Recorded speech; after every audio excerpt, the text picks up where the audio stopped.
Java full stack, Java full stack, तो Java full stack वाले जो भी हैं भाई शाम को ज्वाइन करना, ठीक है, 4 बजे का बैच, क्योंकि बैच फिर बनते रहेंगे बिगड़ते रहेंगे, आप लोगों को अंदाजा नहीं आएगा, इसलिए मैं बता दे रहा हूँ।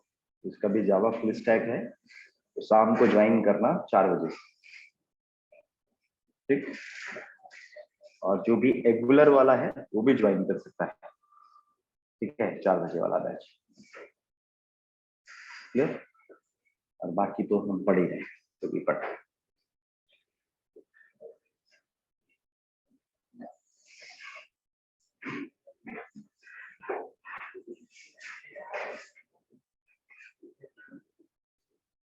तो जावा फुल स्टैक में आपके कंटेंट में आता है रिएक्ट जेएस, ठीक है, और जैसे एंगुलर जेएस,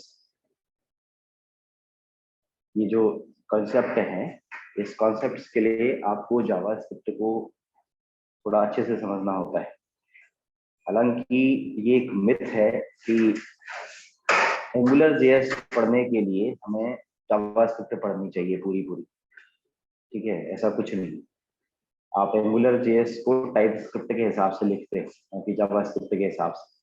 बट हाँ, बेसिक नॉलेज जावा स्क्रिप्ट की होनी चाहिए कि बटन क्लिक क्या होता है, इवेंट को फायर कैसे करते हैं, ठीक है, ऑब्जेक्ट क्या होता है, अरे क्या होता है, ऐसी बेसिक नॉलेज होनी चाहिए। एंगुलर का लिखने का तरीका एंगुलर के हिसाब से है, ठीक है। एंगुलर में ऐसा कोई कॉन्सेप्ट नहीं है कि आपको पीछे का बहुत कुछ आना चाहिए, हल्का फुल्का भी आपको नॉलेज होता है तो आप एंगुलर एंगुलर के हिसाब से समझते हैं, ठीक है। रिएक्ट जेएस के लिए जावा स्क्रिप्ट आना मैंडेटरी है। और जो हम जावा स्क्रिप्ट पढ़ रहे हैं, जिस जावा स्क्रिप्ट को हम लोग पढ़ते आ रहे हैं, हम लोग कैसे पढ़ रहे हैं, वेब डिजाइनिंग के हिसाब से पढ़ रहे हैं। जो भी हम वर्किंग कर रहे हैं, जैसे हम लोग सेट इंटरवल, क्लियर इंटरवल, या जो भी कुछ हमने किया है वो हम लोग इसके हिसाब से पढ़ रहे हैं, बेसिक के हिसाब से। बेसिक का मतलब ये मान के चलिए, जब आपको ये कॉन्सेप्ट पता होगा तभी आप इन फ्यूचर रिएक्ट जेएस या फिर एंगुलर जेएस को समझ पाओ, ठीक है। अगर आपको ये पता नहीं होगा तो कैसा वाला खेल होगा कि अचानक से कोई टीचर आएगा और आपको कुछ अनोखा पढ़ाना शुरू कर देगा। वो जावा स्क्रिप्ट कैसे पढ़ाएगा, रिएक्ट वाला टीचर आपको थोड़ा रिएक्ट एडवांस के हिसाब से जावा स्क्रिप्ट पढ़ाएगा, ठीक है, जावा स्क्रिप्ट को एडवांस करके पढ़ाया जाएगा। तो बेसिक वेब डिजाइनिंग के हिसाब से जावा स्क्रिप्ट आती है, तो आपको इन फ्यूचर किसी भी टेक्नोलॉजी पे, फ्रंट एंड पर किसी पे भी आप मूव करना चाहते हो तो आप मूव कर सकते। मेरे अकॉर्डिंग बेसिक सजेशंस क्या होते हैं कि भाई आप 3 महीने 6 महीने किसी कंपनी में एज अ वेब डिजाइनर काम कर लो, जिसमें आप HTML CSS JavaScript jQuery bootstrap जो भी ऐसा कुछ होता है, 6 महीने 1 साल उस पर काम कर लो। आप थोड़ा वेब डिजाइनिंग के कॉन्सेप्ट को समझ जाओगे तब आपको क्या होगा, आगे रिएक्ट पढ़ने में दिक्कतें नहीं आएंगी, आपको एंगुलर पढ़ने में दिक्कतें नहीं आएंगी। एक एक्सपीरियंस बंदे को पता होता है कि वेबसाइट में ऐसी ऐसी जरूरतें होती, ठीक है, और एक फ्रेशर बंदे को इतना पता नहीं होता है। तो जहां पर जावास्क्रिप्ट एडवांस की बात की जाती है और रिएक्ट की बात की जाती है तो वहां पर कंफ्यूजन क्रिएट हो सकता है। इसीलिए अपना बेसिक जो है वो हमेशा क्या कर रखना है, स्ट्रॉन्ग करना है। जितना आपका बेसिक स्ट्रॉन्ग होगा उतना आपको आगे जाने में कोई भी प्रॉब्लम नहीं आएगी,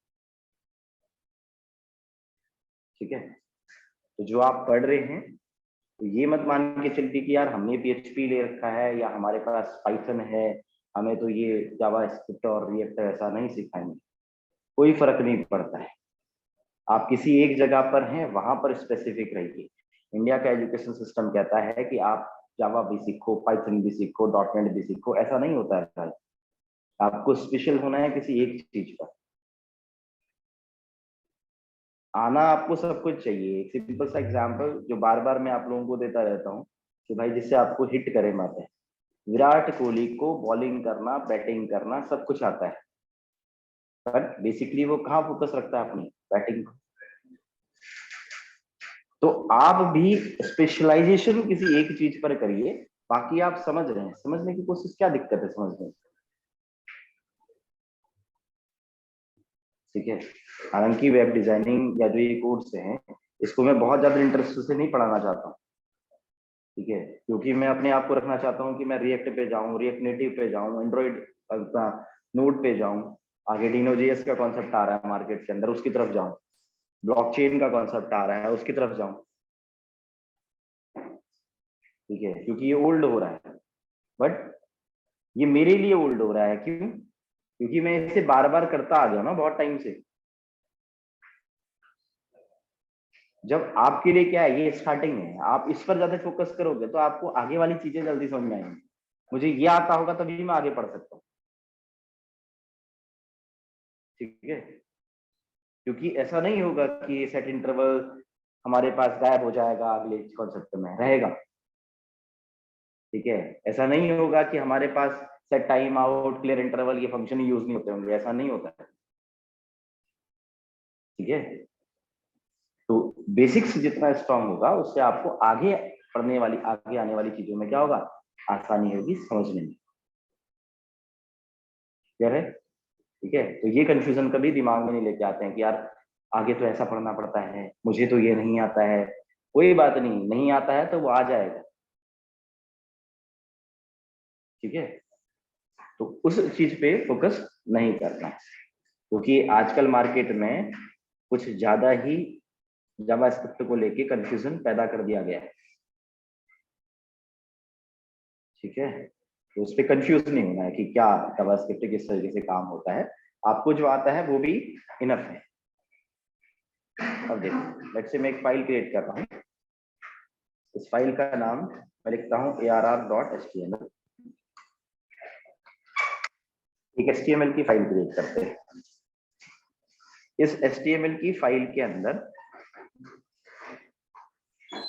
मैं आपको जो टॉपिक पढ़ा रहा हूँ वो टॉपिक का नाम है एरे,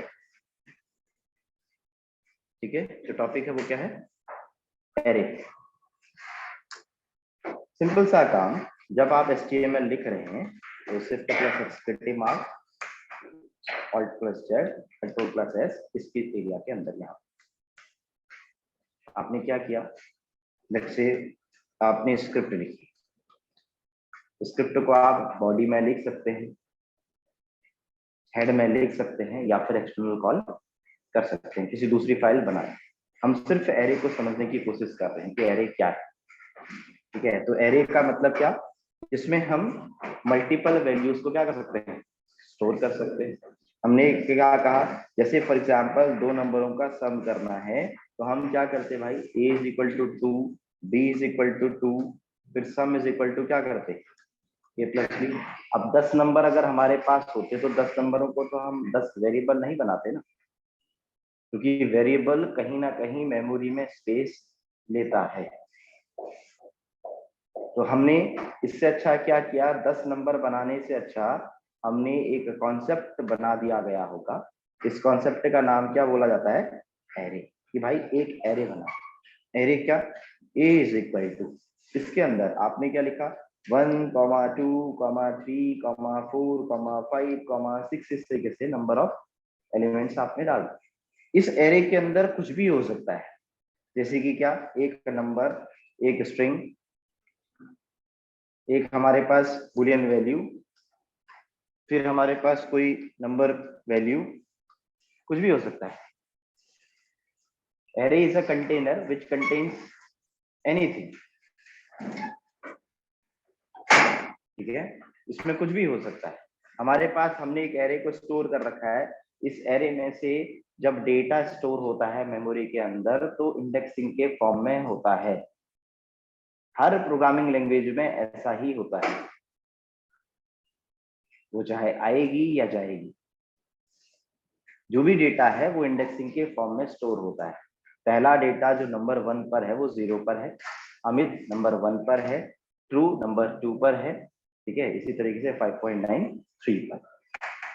अगर मुझे किसी डेटा को प्रिंट कराना है, मैं ब्राउजर के कंसोल पर उसे प्रिंट करा सकता हूं। मैंने लिखा console.log, कंसोल क्या है, एक ऑब्जेक्ट है। जावास्क्रिप्ट एक ऑब्जेक्ट बेस्ड लैंग्वेज है जो क्या कर रही है, कंसोल डॉट लॉग मतलब लॉग वाली मेथड को कॉल कर रही है प्रिंट कराने के लिए। कहां पर? ब्राउजर के कंसोल पर। कैसे प्रिंट करा के देखा मैंने? दिखा ए का 0 नंबर का इंडेक्स, कि भाई ए की 0 नंबर के इंडेक्स पर जो भी है वो क्या हो, ब्राउजर के कंसोल पर प्रिंट हो जाए। मैंने बॉडी पर लिखा है कि मैं बॉडी पर देख पाऊं, मैंने कोई फंक्शन नहीं बनाया है, सिंपल सा अभी काम किया है कि भाई जो भी मेरे पास वेरिएबल है वो पर्टिकुलर वेरिएबल ए की 0 नंबर के इंडेक्स को राइट क्लिक करके इंस्पेक्ट पैनल, और इंस्पेक्ट पैनल पर कहां पर? कंसोल पर। यहां पर मैं उस वैल्यू को देख पाऊं। ये जो भी वैल्यू है तो कहां पर आ रही है? मेरे कंसोल पर। और ये वैल्यू कितनी दिख रही है मुझे? क्योंकि 0 नंबर की इंडेक्स पर कौन सी वैल्यू है? 1 है। अगर मैं बोलूं कि भाई मेरे को दूसरे नंबर की इंडेक्स की वैल्यू चाहिए, तो दूसरे नंबर की इंडेक्स की वैल्यू क्या होगी? ट्रू। हम जाकर अगर हम पेज पर देखें तो हमारे पास दूसरे नंबर पर क्या आने वाला है? ट्रू। अब एरे में कितने एलिमेंट हैं हमें नहीं पता, ध्यान देना। हमें ऐसे सोचना होता है कि भाई एरे में कितने एलिमेंट हैं मुझे नहीं पता है, 50 हैं, 100 हैं, 20 हैं, मुझे नहीं पता। मुझसे किसी ने क्वेश्चन किया कि भाई तू मुझे ये बता कि लास्ट इंडेक्स पर मतलब लास्ट जो वैल्यू है वो क्या है, उसे बताओ। ठीक है, कि लास्ट जो वैल्यू है उसे बताओ। तो हम 0 1 2 3 4 ऐसे तो काउंट नहीं कर सकते। तो हम क्या करते हैं इस केस में? इस केस में एरे के अंदर मेथड्स होती हैं। अब एक आपको एडवांस बात बोल रहा हूं, शायद आपको धीरे धीरे समझ में आएंगी बातें। ठीक है, ये थोड़ा ऊपर है आपके लेवल से, जब से आप वेब डिजाइनिंग में है तो थोड़ा ऊपर बात बोल रहा हूँ। जब आप एरे को प्रिंट कराते हैं, जैसे आप यहाँ पर आप देखते हैं कि कंसोल डॉट लॉग ए पे क्या आता है। अगर मैं ऐसा करूं, क्या लिखूं? कंसोल डॉट लॉग ए, कंट्रोल प्लस एस, कि ए को अगर मैं प्रिंट कराऊं तो क्या होता है। अगर मैं जाकर स्क्रीन पर देखूं तो ए पे क्या लिखा आ रहा है? सारी वैल्यूज। जब मैं इस पर टिक करता हूं तो इसमें टिक करने के बाद आप नोटिस करना नीचे यहां पर लिखा है प्रोटोटाइप। ठीक है, अगर मैं प्रोटोटाइप की हिंदी मीनिंग ढूंढूं, मेरे को नहीं पता ना, मैं कैसे पढ़ता हूं ये बता रहा हूं, आप पढ़ते कैसे? ठीक है, आपने क्या किया? प्रोटोटाइप मीनिंग इन हिंदी, मैंने कभी सर्च भी किया होगा देखो। तो मैंने यहां पर निकला प्रोटोटाइप का मतलब आता है ओरिजिनल, मतलब मूल, रूट। ठीक है, रूट। तो यहां पर कहीं ना कहीं अगर मैं देखूं मतलब किससे निकला है। ठीक है, अगर मैं कॉमन सेंस देखूं तो मूल का मतलब मेरी भाषा में है किससे निकला है, ओरिजिनल रूट क्या है। आप जाकर यहाँ पर पेज पर देखो, इस पर जब मैं क्लिक प्रेस करता हूं तो यहाँ पर आप देखिएगा काफी सारी मेथड्स लिखी हुई आ रही हैं। ठीक है, find, list, query, fill, filter, काफी कुछ हो रहा है ना।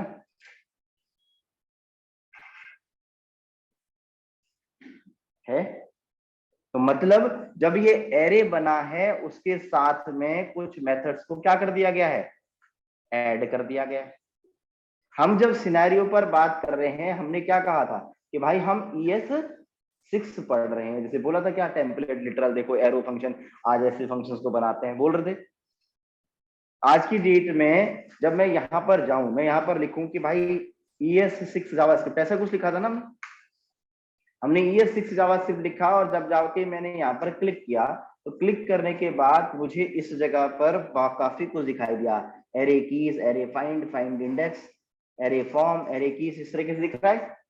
तो आप देखिएगा मतलब 2015 के बेस में इन लोगों ने एरे के अंदर कुछ चीजों को ऐड किया, और वो चीजें कहाँ होनी चाहिए? इस पर होनी चाहिए। ये है देखो कीज लिखा हुआ रहा है।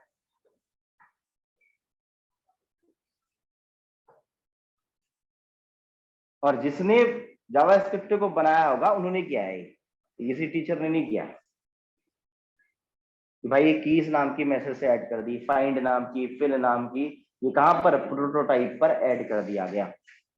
अब कहने का मतलब कुछ मेथड्स इन्होंने एरे के साथ में क्या कर दिए? ऐड कर दी। अगर मैं यहां पर कहूं कि भाई मुझे इस एरे में कितने एलिमेंट हैं ये पता करना है, तो वहीं पर कुछ ना कुछ एक प्रॉपर्टी या फिर क्या होगी, मेथड होगी। ठीक है, कितने साइज है, कितने एलिमेंट है, तो उसके लिए मैंने यहाँ पर लिखा ए डॉट लेंथ की भाई इस एरे की कितने लेंथ है, कितने लेंथ है भाई 4। कहां पर मेंशन है ये लेंथ? प्रोटोटाइप के अंदर। ये किसी टीचर ने नहीं बताई आपको मेथड्स, ये मेथड्स पहले से डिफाइन करी गई है। रूट है, रूट एलिमेंट, रूट के अंदर प्रोटोटाइप, इसे प्रोटोटाइप वर्ड बहुत कंफ्यूजन क्रिएट करते हैं, प्रोटोटाइप प्रोटोटाइप कह के। ठीक है, आप यहाँ पर जैसे आपने कोई भी एक डेटा बनाया तो भाई वो आपको प्रोटोटाइप बता रहा है कि भाई इसके अंदर लेंथ है, साइज ऑफ है, जो भी कुछ मेथड्स है। अब मेरे को अगर ये निकालना है कि भाई लास्ट एलिमेंट किस जगह पर है, तो आप नोटिस कीजिए जब आप यहां से काउंटिंग करते हैं तो 0 से काउंटिंग करते हैं। टोटल लेंथ कितनी है 4, तो लास्ट एलिमेंट हमेशा 4 माइनस 1 पर होगा, 3 पर, क्योंकि 0 से काउंटिंग स्टार्ट हुई है। तो अगर मैं यहाँ पर लास्ट एलिमेंट निकालना चाहूं तो मैं क्या करता भाई, ए डॉट लेंथ -1 करता।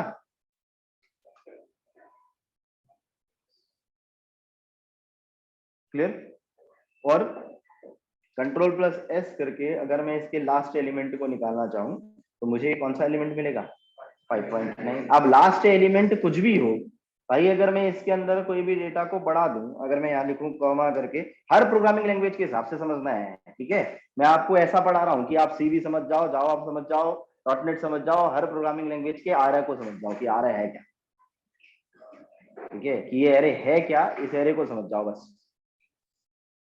हर प्रोग्रामिंग लैंग्वेज में ऐसा ही होता है एरे, इसके अलावा कोई अनोखा नहीं।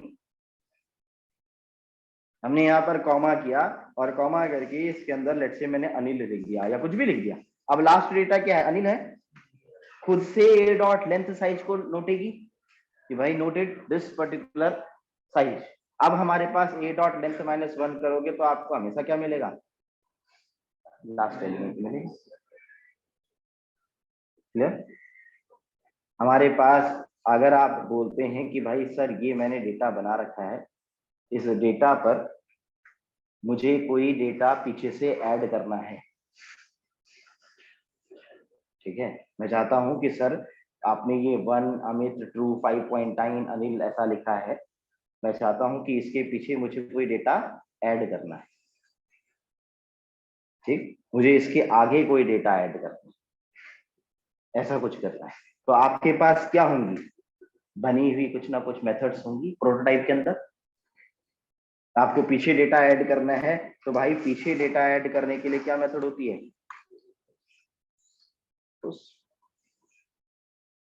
अब इतनी सारी मेथड्स थी, क्या आपका टीचर आपको सारी मेथड्स पढ़ाएगा? कभी नहीं पढ़ाएगा, ऐसा हो ही नहीं सकता। जैसी जैसी रिक्वायरमेंट आती है उस हिसाब से मेथड्स को हमें सर्च करके क्या करना पड़ता है, यूज करना पड़ता है। हमने लिखा ए डॉट पुश कि भाई पुश हो जा। अब ये पुश जो वर्ड है ये स्टैक का वर्ड है।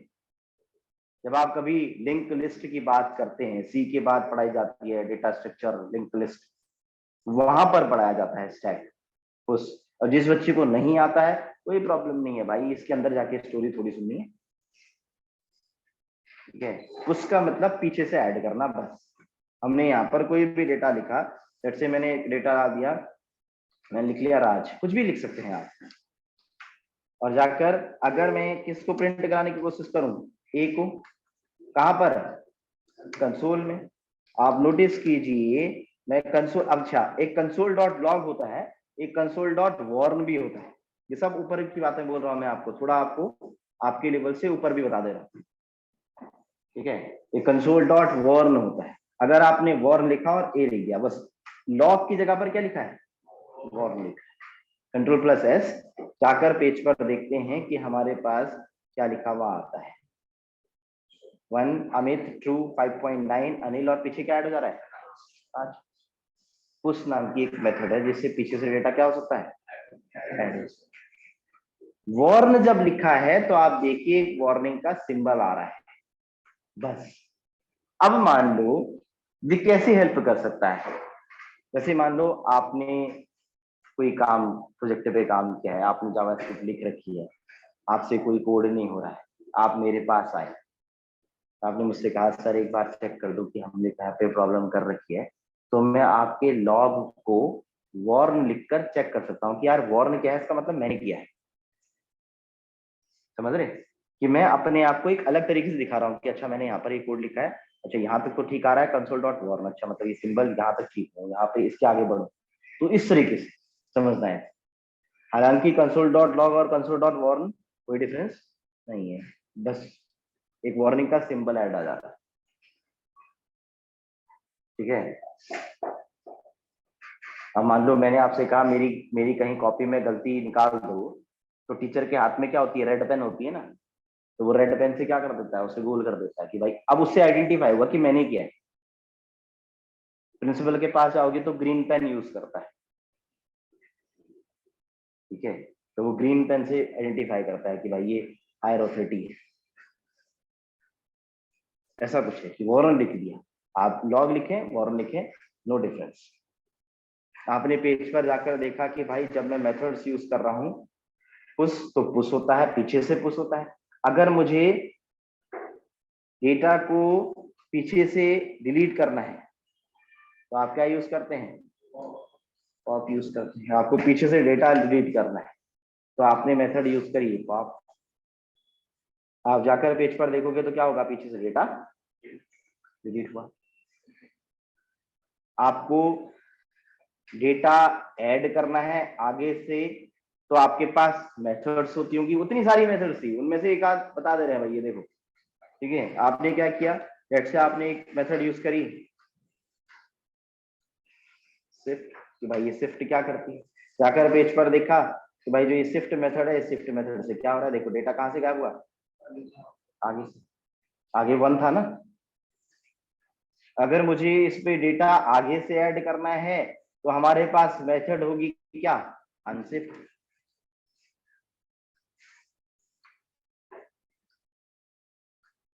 मैंने कोई डेटा आगे ऐड करना है, जैसे मैंने 45 आगे से ऐड कर दिया, कंट्रोल प्रेस किया, सेव करने के बाद जब मैं पेज पर जाता हूं तो हमारे पास आगे डेटा क्या ऐड हो जा रहा है, 45 मेथड्स से है ना। नंबर ऑफ मेथड्स बनी हुई है, जिन नंबर ऑफ मेथड्स का हम लोग यूज करके क्या कर सकते हैं, ये डेटा को पुश करना, पॉप करना, फाइंड करना, डिलीट करना, कुछ भी कर सकते हैं। मेथड्स प्रोटोटाइप के अंदर डिफाइंड होती है। आप पेज पर बात कर रहे हैं, अभी पूरी सेंस पे रखते हैं कि जितना आप समझ सकते हैं। आप पेज पर हैं, यहाँ पर हमने कंसोल डॉट लॉग करा रखा है, ए डॉट लेंथ निकाल रखी है लेंथ। आपको सारे एलिमेंट को प्रिंट कराना है। आप चाहते हो कि सर मेरे पास जितने भी एलिमेंट्स हैं वो क्या हो जाए, प्रिंट हो जाए।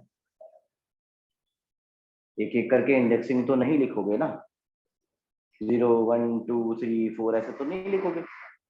सारे एलिमेंट्स को प्रिंट कराना है तो उसके लिए कॉन्सेप्ट क्या होता है, लूप। आप यूज क्या करते हो, लूप। लूप का मतलब क्या है, until the condition is satisfied you are running some code। जैसे कि गाड़ी का पहिया, जब तक मैं ब्रेक ना लगाऊं तब तक वो चलता रहेगा। तो आप लूप पढ़ते हैं। लूप के केस में जब आप स्टार्टिंग करते हैं तो आपको पढ़ाए जाते हैं while loop, do while loop, for loop. आज की डेट में जब आप जावास्क्रिप्ट में बात कर रहे हैं तो जावास्क्रिप्ट में for loop, for each loop, for in loop, for of loop, इस पे बातें की जा रही। ठीक है, हालांकि जब आप रिएक्ट में काम करेंगे तो वहां पर आपको मैप मेथड पढ़ाई जाती है। सुन लेना है बातों को, सुनने से ज्ञान बढ़ता है। जब हम शुरुआत करते हैं प्रोग्रामिंग लैंग्वेज में, चाहे हम सी से शुरुआत करते हैं तो पढ़ाते हैं वाइल लूप, फिर डू वाइल लूप, फिर पढ़ाते हैं फॉर लूप। जब जावास्क्रिप्ट में आ गए हैं, अब आज क्योंकि 2015 में जावास्क्रिप्ट में एड इन हुए हैं कुछ चीजें, तो ये क्या कर रहे हैं, फॉर के साथ में for each, for of, for in loops को भी लेके शुरुआत करते हैं फॉर से। ठीक है, और तीनों चारों लोगों को एक बार लिख के देखते हैं कि क्या क्या है, बस बस खाली सिंटेक्स से समझते हैं। हम जाकर पेज पर हमने कहा कि भाई फॉर लूप जो है तो फॉर लूप कैसे स्टार्ट होगा, i इज इक्वल टू 0 से लेकर i लेस देन कहां तक, जो लेंथ है। मैंने क्या किया, i मतलब कुछ भी, मुझे क्या चाहिए, मुझे इसे 0 से लेकर 1 2 3 4 ये सब प्रिंट कराने हैं ना। तो मैं क्या कर रहा हूं, मैं एक लूप चला रहा हूं जिसका वेरिएबल इनिशियल वैल्यू लिख रहा हूं, कुछ भी i इज इक्वल टू लिखो, j इज इक्वल टू लिखो, k इज इक्वल टू लिखो, कुछ भी लिखो। कहां से स्टार्ट कर रहा हूं लूप को, 0 से, क्योंकि 0 से मुझे इंडेक्सिंग चाहिए। और लूप को कहां तक चला रहा हूं, जो भी मेरे पास लेंथ है उस पर्टिकुलर लेंथ से कम तक,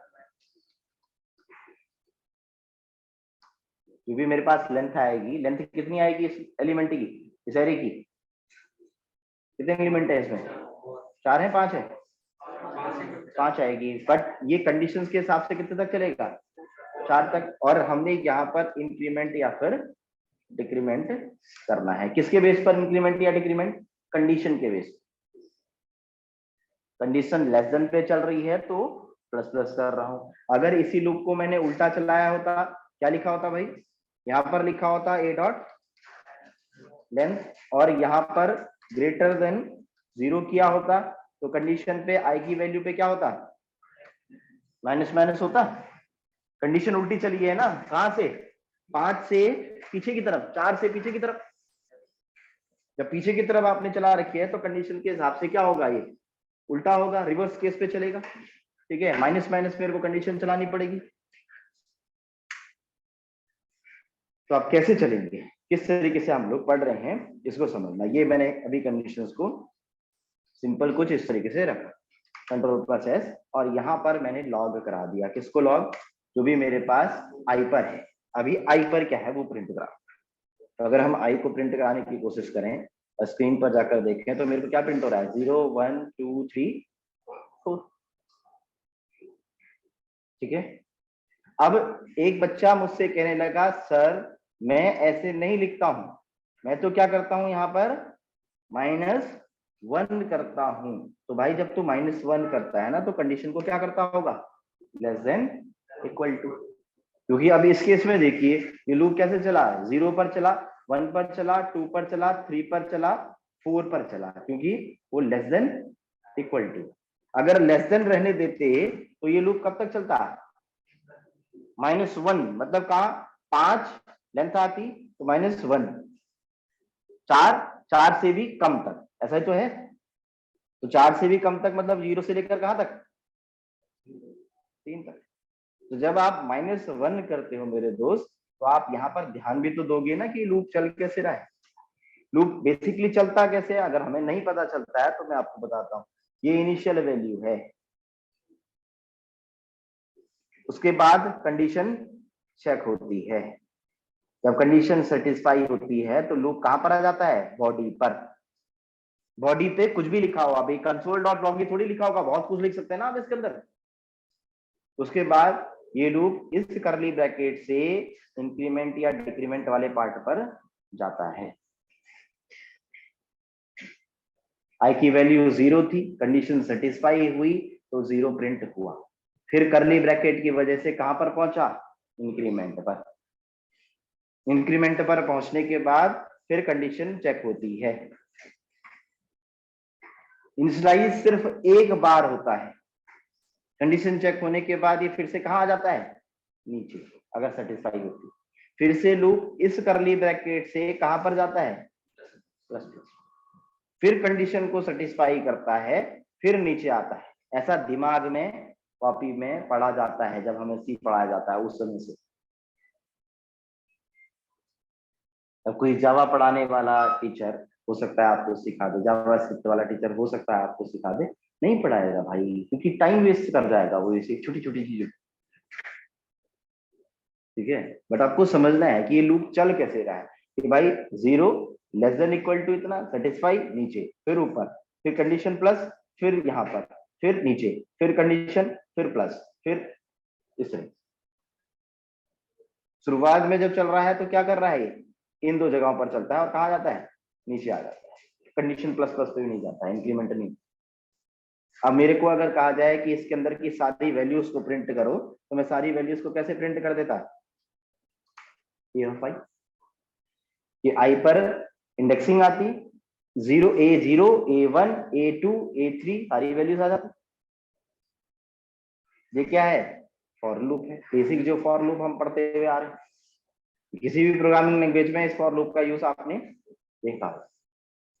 आज की डेट में जब आप जावा स्क्रिप्ट में बात कर रहे हैं, ये थोड़ा ऊपर की बातें कर रहा हूं अब, ठीक है, आपके कंटेंट के ऊपर की बातें। आपने क्या कहा कि अब जो ES6 है, उस ES6 में हमारे पास फॉर ईच आ गया है, फॉर ऑफ आ गया है, फॉर इन आ गया। ऐसा क्यों? सबसे पहली बात आती है, ऐसा क्यों? ऐसा क्यों हुआ? देखिए भाई, ये फॉर लूप सबको समझ में नहीं आता है। शुरुआत में अगर फॉर लूप मुझे भी पढ़ाया गया होगा सी प्रोग्रामिंग लैंग्वेज में, तो मैं भी बहुत बड़ा कंफ्यूजन में आया हूँ। जब पैटर्न वैटर्न बनाना शुरू करते हैं, ठीक है, तो बहुत बड़ा कंफ्यूजन क्रिएट होता है इस फॉर लूप को लिखने में। तो बेसिकली अगर देखा जाए तो लिखने के तरीके को आसान करने के लिए, डेवलपर्स को चीजें आसानी से समझ में आए, उसके लिए भी। जैसे कि अगर मैं कहूं कि भाई आपने लिखा फॉर, देखना, मैं लिखूं बी ऑफ ए, और सिंपल सा किसको प्रिंट करा दूं? बी को।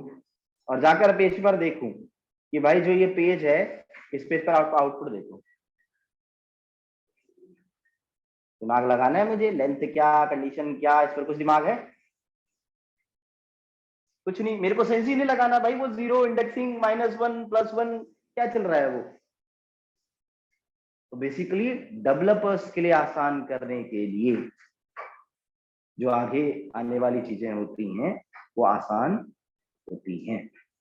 आपको ये मान के चलना है कि हमें पिछला आता होगा तो आगे जो भी हम लिखेंगे या पढ़ेंगे वो क्या होगा? आसान। सिंटेक्चुअली कितना आसान है, आपने फॉर लूप पे लिखा ए बी ऑफ ए, मतलब ए की वैल्यू कहां चली जाए?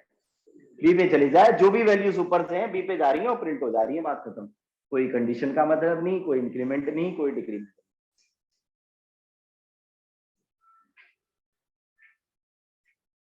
ठीक है, तो आप कभी भी आगे किसी नाम से घबराइए मत। आगे जो भी पढ़ते हैं वो आसान होता है, ठीक है, पर सिंटेक्चुअली इजी कर दिया गया होता है बस। पिछला आता होगा तो वो जल्दी से समझ में आएगा कि भाई उसके लिए मैं इतना बड़ा लिखता था, आज कैसे लिख रहा हूँ, सिंपल ऐसा लिख दिया। हम इसी चीज को, ये फॉर ऑफ है, एरे में हमेशा अब जो यूज किया जा रहा है वो फॉर ऑफ का यूज किया जा रहा है ज्यादातर, तो हम यूज कर रहे हैं जावास्क्रिप्ट के अंदर। हमारे पास अगला लूप हो सकता है फॉर इन। जैसे मैंने क्या कर दिया, आई इन ए किया, आई क्यों किया आपको समझाने के लिए, देखो। और मैं अगर यहाँ पे लिखता हूँ लॉग आई, इन लिख रहा हूँ इस बार, ऑफ की जगह पर क्या, इन। तो इन में आपको क्या मिल रही है? इंडेक्सिंग। इसलिए मैंने आई लिखा कि आई से आपको पता चल गया कि भाई इंडेक्सिंग आती है इनमें। जब इंडेक्सिंग आती है तो आपके पास, जब ये पेज आप इसको यहाँ पर प्रिंट करा रहे हैं, तो आप कैसे कराते हैं फिर? आप फिर लिखते हैं ना ए ऑफ आई। इस इंडेक्सिंग को भाई की भी बोलते हैं। हाँ, इंडेक्स को क्या बोला जाता है? की भी बोला जाता है, जिसको आप इंडेक्स बोलते हैं। कहीं कहीं आप अगर की सुने तो की मतलब इंडेक्स है, ऐसा समझ लेना, चाहे वो जावा हो, चाहे .NET हो, चाहे कुछ भी। कभी कभी कोई टीचर क्या करता है, या डेवलपर्स इसे इंडेक्स को की भी बोलते हैं। की वैल्यू पेयर में डेटा स्टोर होता है। कंट्रोल प्रोसेस हम जाकर पेज पर देखें तो ये हमारे पास पेज पर सारी की सारी वैल्यूज क्या होगी। आपने किसका यूज कर लिया इस बार? फॉर इन का। देख रहे हैं सिंटेक्स को कितना इजी करने की कोशिश की जाती है। ये कॉन्सेप्ट कहाँ पे आए हैं? 2015 ES6 में।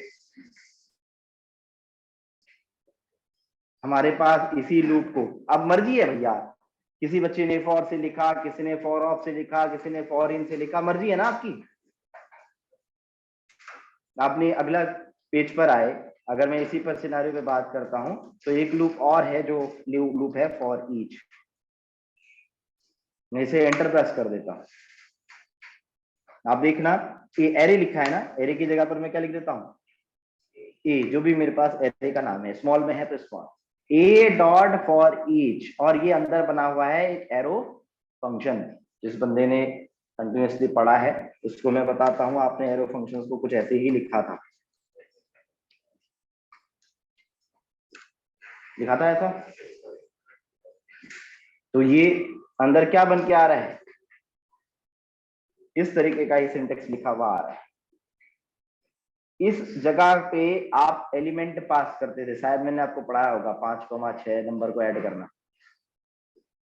तो इस जगह पर आपने क्या पास कर रखा है, एक एलिमेंट पास कर रहा है। इस एलिमेंट की जगह पर आप कुछ भी लिख सकते हैं, ई ए बी सी डी कुछ भी। अगर आप सिंपली देखते हैं, ये क्योंकि सिंटेक्स खुद से आ गया, मैंने छेड़ा नहीं है कि कंफ्यूजन ना हो मेरे को, ठीक है। मैंने क्या किया, सिंपल सा फॉर ईच लिखा और एंटर प्रेस किया, बस इस एरे की जगह पर जो मेरे एरे का नाम है उसका नाम लिख दिया, बस। ज्यादा मैंने छेड़ा भी नहीं, दिमाग भी नहीं लगाया, ठीक है। और लॉग करके किसको प्रिंट कराने की कोशिश करी, जो अंदर का पैरामीटर पास किया है मैंने, क्या लिखा है उसका नाम, एलिमेंट लिखा है। तो मैंने एलिमेंट को प्रिंट कराने की कोशिश करी कि भाई ये एलिमेंट पर आ क्या रहा है। आप देखिए एलिमेंट पर क्या आ रही है, सारी की सारी वैल्यूज। इस एलिमेंट को आप कुछ भी लिख सकते हैं, आप ई लिख सकते हैं, आप जे लिख सकते हैं, आप के लिख सकते हैं, कुछ भी लिख सकते हैं भाई इसकी जगह। आपने यहाँ पर ई लिखा तो क्या हो रहा है, ये प्रिंट पूरा एलिमेंट प्रिंट हो रहा है।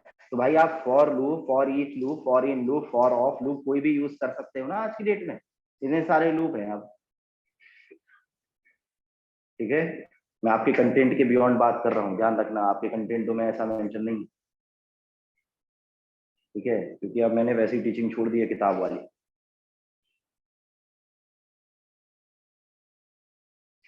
आपके पेज पर इस तरीके से आप लूप को लिख पा रहे हैं। थोड़ा सा इस एरे और इस पे एक और चीज ऐड कर देते हैं। जो बच्चे ऑनलाइन हैं प्लीज दोबारा से लॉग इन करना, ठीक है, फिर आगे बढ़ेंगे।